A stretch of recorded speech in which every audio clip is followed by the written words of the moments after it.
Zdravo svima, dobrodošli na kanal Šta za ručak. Danas pravimo postnu salatu sa skušom. Pripremimo sve što nam je potrebno. Isjeckamo pola struka praziluka.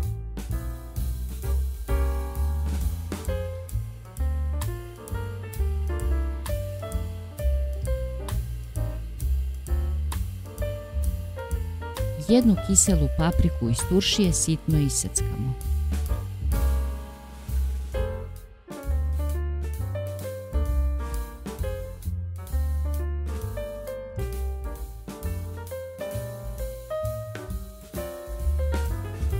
Sto 80 grama skuše iz konzerve, isjeckani praziluk, malo soli, pa izgnječimo.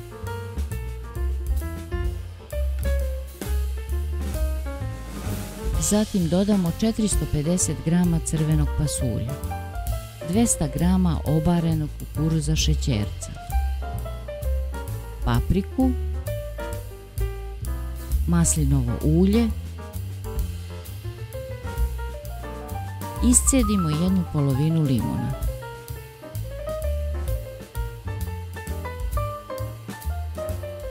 Biber po ukusu.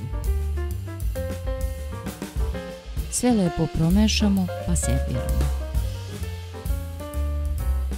Ako vam se dopao ovaj recept, lajkujte i zapratite kanal. Prijatno!